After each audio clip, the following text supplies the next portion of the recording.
Анатолий Некрасов, ана махаббаты. Алғы сөз. Көп жылдан бері балалармен, ата-аналармен жұмыс істеп жүріп, қазіргі қазақстандық отбасыларда өте көп мәселе барын түсіндім. Солардың бірі ата-ана болудағы сауатсыздық. Ата-аналар маған балаларын қалыпты етіп, қабілеттерін ашу үшін жиі жібереді.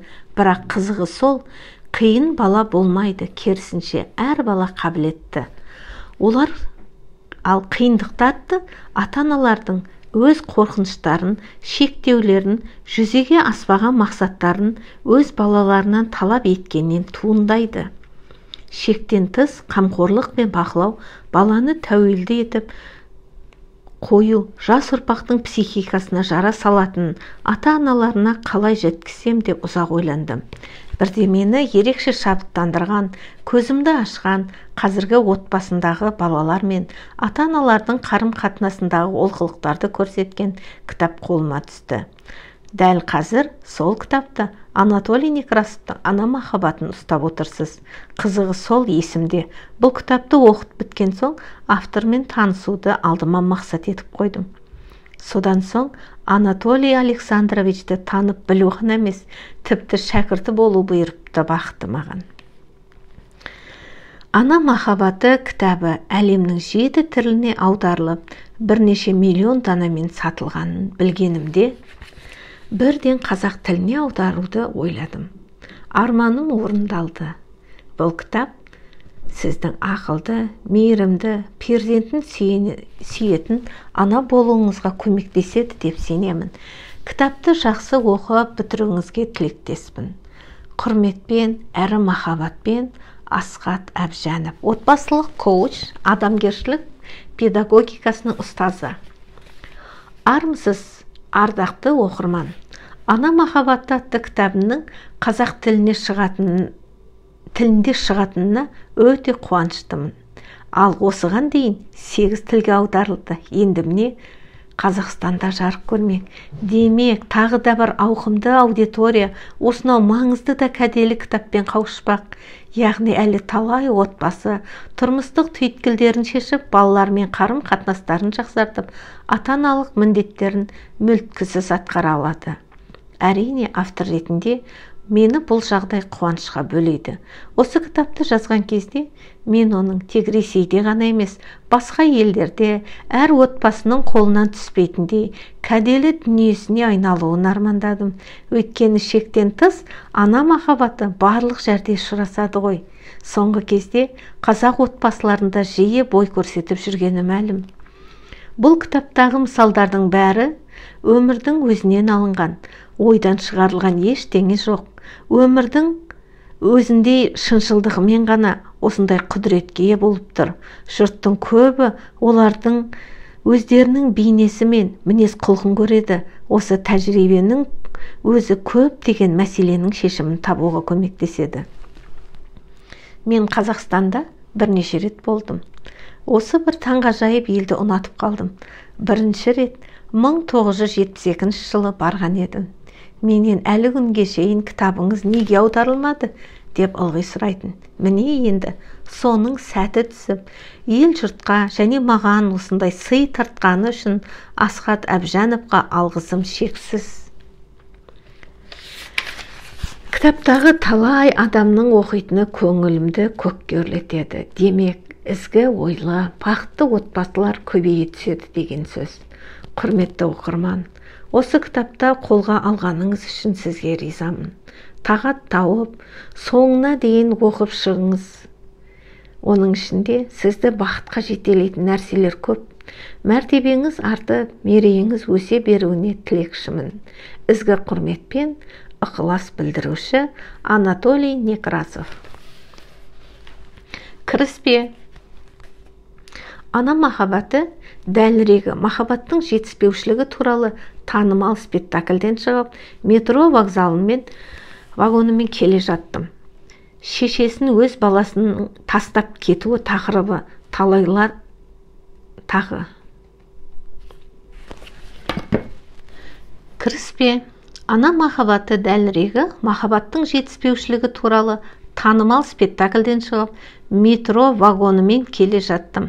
Шешесінің өз баласын тастап кетуі тақырыбын талайлар қаузады. Иә, мұндай қатыгездік өмірде жиі ұшырасады, бірақ соншалық сорақы қылық емес. Өйткені елеусіздеу көрінгенімен көпшілік көңіл аудара қоймайтындай тағы бір түйткілі бар. Бұл шектен тыс ана махаббаты. Дәл осы жайт адамдарға әлдеқайда көп қиындықтар туғызады. Вагон ішінде отырғанда мен нақ осы жөнінде ойладым.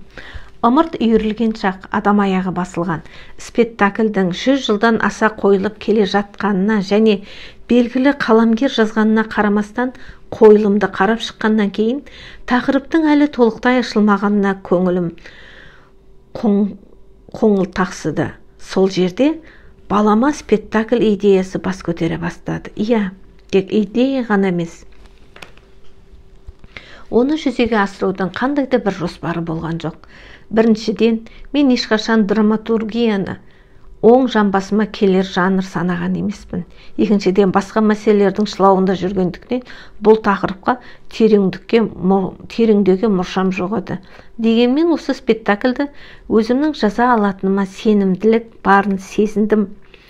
Өйткені маған тақырып тіпті басқаша, әлдеқайда қайғылау, әлдеқайда ауқымдылау қарынан жете таныс. Кенет аялдамадан бұрынғы бір пациентіме егіздің сыңарындай ұқсас әйел мінген. Бірнеше жыл бұрынғы маған алып келген кездегі киген қап-қара киімі бар. Әлгі әйел ұлынан айырылып, 2 жылдан бері қайғыдан қан жұтып жүрген екен. Жарқырап күлгені, жадырап жүргенді көргісі келмейтін, өткен ұлы өлді ғой. Бұл қиын жағдай еді. Оны ешкім құзадан құтқара алмаған, ал мен ұшаққа мінуге 2 сағаттай уақытым қалды. Мен қайғының басты себебін түсініп, оны түйсігіне жеткізе білгендіктен, оның үйреншікті өмірге қайтып оралуына көмектесе алдым. Осы оқиға өмір бойы есімде қалды. Ой түрткі тақырыбының жанды да маңызды екен, оның мәнісін ашып, адамдардың санасына жеткізу керектігін аңғарту үшін міне сол әйел метро вагонына кіріп келді. Әрине бұл баяғы әйел емес еді. Мен жазмыштың әр нәрсенің қабын тауып, қиюын келтіре қоятын шеберлігіне таңғалуды әлдеқашан қойғанмын.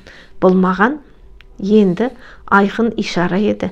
Сөйтіп жұмысқа кірісіп кеттім. Жанды ойлар кітабында арналған ана махаббаты тарауы осылай жазылған тон. Бірнеше жыл өтті. Осы уақыт аралығында бұл тақырып әлсін-әлсін бас көтере берді. Көптеген жаңа мысал жинақталды. Мен тақырыпты тереңірек зерттей түстім. Ал әлем менің жан дүниемде сериясының кезекті кітабын жазуға ниеттенген шақта тағы бірнеше рет белгі берді. Солар не туралы жазатыныма күмән қалдырмады. Жалпы шектен тыс ана махаббатының мысалдары жетіп артылды. Тіпті күн сайын кездеседі. Бұл шындығында жаппай етек жайған құбылыс. Сіз осы кітапты оқып отырған кезде көз алдыңыздан өтіп жатқан оқиғаларға түбірлей қарап, осы проблемаға жан-жағынан үңіле аласыз. Мысалы, 7 дней журналы почтамен келгені және оның мұқабасына Ольга Петровна мен тек ұлым үшін өмір сүремін деп жазылғаны белгі емей немене? Мұның да таралымы миллиондай данадан асады. Мен енді әлгі ұлдың тағдыры қалай болатынын біліп тұрмын. Жарайды, бұл Ольганың жеке мәселесі ғой дейік. Бірақ оның мына дүние танымы бүкіл елге таралды. Ол көпшілікке үлгі болуы мүмкін, және де бұған ештеңе қарсы тұрып қайырым жасамайды. Ешкім тап осындай миллиондаған таралыммен оның өз ұлын құртып жатқанын айта алмайды. Миллиондаған адамды теледидардың алдында жинайтын менің отбасым атты телебағдарламада да шектен тыс ана махаббатын бәрі құртып бүлдіретін әсерлі барын тілге тиек етпейді. Бұл жөнінде сыра арнаулы психологиялық әдебиеттен басқа ешкім жұмған аузын ашпайтын, тіпті арнаулы басылымдар да бұл мәселенің тереңіне бойлай бермейді. Кітап жазу үшін Озера қаласындағы шығармашылық сапарға аттанар күні С қаласынан хат алдым. Онда бір әйел 12 жасар ұлынан айырылғаны жөнінде жазыпты. Хат жолдары әйелдің қайғысынан қайысып тұр. Ұзын ырғысынан ұққаным, баланың әкесінен 5 жыл бұрын ажырасып кетіпті. Себебі ол ішімдікке салына бастаған. Хаттан ұлына өлшеусіз махаббаты және оны қызғыштай қоритыны аңғарылып тұр. Әйел кез келген нәрсеге қатысты біз дейді, біз емделдік, біз былай жасадық, біз солай жасадық. Тап осылай кете берді. Қайғылы жағдайға душар еткен шектен тыс ана махаббатының кәдуілгі көрінісі көз алдымда тұрды. Осы хат соңғы түрткі болды. Соның алдында маған басқаша бір белгілі берілген еді. Мәскеуде аналардың бірінші халықаралық конгресіне бардым. Ол құтқарушы Христ храмы соборында залында өтті. Бәрі сәулетті зал. Қаптаған шетел делегациялары да өкілетті қонақтар, сөйлеушілердің маңызды тақырыптары, форумның жоғарғы мәртебесі де өте салиқалы көрінді. Осы конгресте сөз сөйлеуге шақырылғандықтан ана махаббаты мәселесінің кері әсері деген тақырыпты қаузауға ұйғардым. Менің топшылағанымдай сөйлеушілердің бәрі тек ана махаббатының бір жағы туралы, аналардың зор рөлі жайында ғана айтты. Ешкім әйелдің рөлі жөнінде, еркек пен жұбайлардың жөнінде тіс жармады. Құдды бүкіл тірлік тек анаға болуға, олардың махаббаты ғана байланып қалған сияқты. Тіпті православие рухасы өз сөзінде, ау еркектерді қайда жібердіңіздер сонда деп қалды. Жиналысты жүргізіп отырған психология профессоры сөз кезегімді ақырын кері шегере берді. Өйткені бұл әйел баяндамамен таныс, әрі менің ұстанымыммен келіспейтін еді. Мен осыны байқап, өзім жөнінде құлағдар еттім. Ақырында ол маған сөз кезегін беріп, мынадай уәжбен алдымды орғытып өтті. Қазір мен бір адамға сөз беремін. Оның пікірімен әсте келіспейтін шығарсыздар, әйтсе де шыдамдылық танытып тыңдап шығарсыздар деді. Жаман айтпай жақсы жоқ демекші. Сол арқылы ол қалғып мүлгіп отырған аудиторияны оятып, менің сөзіме қызығушылық танытты. Бір таңғаларлығы, шектен тыс ана махаббатының орасан зияндылығы туралы құндылықтар жүйесінде бірінші орында баланың емес, ата-аналардың бірін-біріне сүйіспеншілігі тұруға тиісті туралы пікірім жағымды әсер етті. Бұл мені қуантты, бірақ жүргізуші әйел беріле қоймады. Ол менің сөзімнің негізгі постулаттарын дауысқа салды. Тосын жағдай да қолдаушыдан айырылды. Жарым адамдық аудиториядан небары 2 адам өзі және көмекшісі ғана қарсы дауыс берді. Мен өз зерттеулерімнің дұрыс бағыт алғанын, ана махаббатының теріс жағы бар екенін, жұрттың көбі іштей түсінетініне, тек соны мына өмірде іске асыру керектігіне көз жеткіздім. Бұл кітап осылай дүниеге келді. Шектен тыс ана махаббаты тақырыбының жаһандық сипаты бар. Тек кей халықта ол басқаларына қарағанда әлсіздеу көрінеді, бірақ ол бәрібір жоғалып кетпейді. Әрі әлемдегі толып жатқан проблемаларды туындатады. Отбасындағы ұсақ кикілжің мен ажырасулардан бастап, балалардың өлім жітімі мен күрделі әлеуметтік қақтығыстарға және қансоқта соғыстарға дейін проблемалар. Міне, басты себебі шектен тыс ана махаббаты болып шығатын жағдаяттардың бір парасы осылар.